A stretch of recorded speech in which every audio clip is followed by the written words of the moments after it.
बीते 1-1.5 साल से सोने की कीमतों में जो उछाल आया है वो थमने का नाम नहीं ले रहा। सोने की कीमत इतनी ज्यादा हो गई कि लोग अब शादियों में गहना बनाने में भी कटौती करने लगे हैं। क्योंकि बढ़ी कीमतों के कारण सालों से इकट्ठा किया गया पैसा कम पड़ रहा है। आज सोना कल की तुलना में सस्ता हुआ है, लेकिन उसके बाद भी 10 ग्राम 14 कैरेट सोने की कीमत 98,558 रुपए है। 18 कैरेट सोने की कीमत 1,26,356 रुपए है।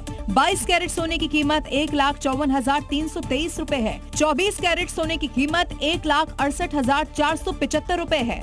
अगर गहना बनवाएंगे तो मेकिंग चार्ज और जीएसटी अलग से लगेगा। यही कारण है कि आम खरीदार सोने से अब दूर भाग रहा है। आम जनता के, आम पब्लिक के हिसाब से तो रेट आज की तारीख में भी ज्यादा ही है। माता पिता की ख्वाहिश होती है कि वो अपने बच्चों की शादी में उन्हें सोने चांदी के गहने उपहार में दें, लेकिन कीमतें इतनी बढ़ चुकी हैं कि वो गहने खरीदने की अब सोच भी नहीं पा रहे। पहले जिस हिसाब से खरीदारी होती थी वो आज के टाइम में नहीं हो पा रही है। सोने चांदी की बढ़ती कीमतों को देखते हुए संपन्न लोग या तो कम शुद्धता के या हल्के गहने अब बनवा रहे हैं। अगली खबर उत्तर प्रदेश के संभल से, जहां जेवर कारोबारियों ने पुलिस से अपनी सुरक्षा की गुहार लगाई है। इनका कहना है कि जो लोग सालों पहले गहने गिरवी रखकर भूल गए थे वो अब गहने वापस लेने के लिए दबाव बना रहे हैं और इसके लिए गुंडे बदमाशों का सहारा ले रहे हैं, क्योंकि जब सोना सस्ता था तब गहना रखकर पैसे लिए थे। अब जब सोना महंगा हो गया है तो बिना ब्याज दिए या कम ब्याज देकर वो अपनी गिरवी रखे गहने छुड़ा रहे हैं। दबाव बना रहा है, बदमाश लेके आ रहा है, गाँव के लोगों को अननेसेसरी प्रेशर पड़वाते हैं और फिर पुलिस की धमकी देते हैं। पुलिस वहाँ पे जाने का, पुलिस नहीं लगे तो कंप्रोमाइज कराती है। जेवर दुकानदारों का कहना है कि सोने की कीमत बढ़ने के बाद लोगों को सालों पहले गिरवी रखे गहनों की अब याद आई है। लोग बढ़ा ब्याज देने से इनकार कर रहे हैं और जबरदस्ती गहना ले जा रहे हैं। जेवर कारोबारियों ने पुलिस से सुरक्षा की मांग की है। ये सब कुछ सोने की बढ़ी कीमतों के कारण हो रहा है। अपनी जान जोखिम में डालकर रील बनाने की सनक आपने कई लोगों में देखी होगी, लेकिन रील बनाने की सनक किसी पत्नी को हत्यारा भी बना सकती है, ऐसा शायद ही आपने कभी देखा होगा। ऐसा हुआ है मध्य प्रदेश के झाबुआ में। मृतक कैलाश और उसकी पत्नी एक शादी समारोह में गए थे। वहां पत्नी डीजे पर नाचते हुए रील बना रही थी। पति ने उसे नाचने और सोशल मीडिया पर रील अपलोड करने से मना किया। इसी बात पर दोनों के बीच तीखी नोकझोंक हुई। शादी समारोह से लौटने के बाद कैलाश सो गया। इसके बाद पत्नी ने घर में रखी पगड़ी उठाई और गहरी नींद से सो रहे कैलाश का गला घोटकर उसकी हत्या कर दी। पत्नी ने पुलिस को बताया कि उसने हत्या का तरीका यूट्यूब पर देखा था। उसने मोबाइल से फंदा बनाना सीखकर पगड़ी की रस्सी बनाई और सो रहे पति का गला तब तक दबाए रखा जब तक उसकी सांसें नहीं थम गई।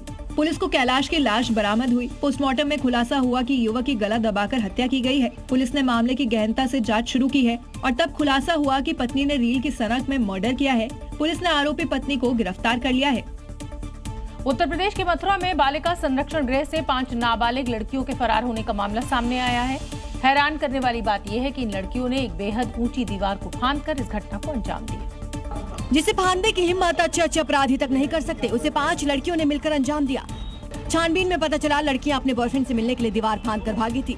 भागने की वजह जितनी चौंकाने वाली है, उससे ज्यादा चौंका रहा है भागने का तरीका, क्योंकि इस दीवार की ऊंचाई कोई 5 या 10 फीट नहीं बल्कि 35 फीट है। लड़कियों ने इसे पार करने के लिए कंबल और दुपट्टे का सहारा लिया। गणतंत्र दिवस के दिन रात के वक्त लड़कियों ने ये कारनामा किया। भागने में कामयाब हो गई। हमारे स्तर पर टीमें बनी, एसओजी की टीमें लगी और सर्विलांस के सहारे सभी हमारी 5-6 टीमें इसमें काम कर रही थी।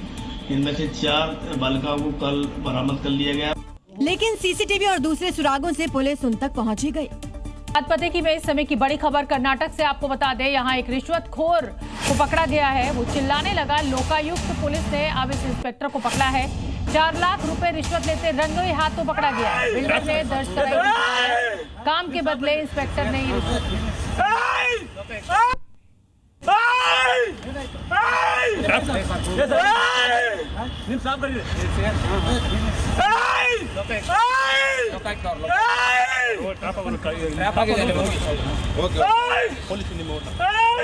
ನಿಮ್ ಸಿಬ್ಬಂದಿ ಕರೀರಿ ಸರ್.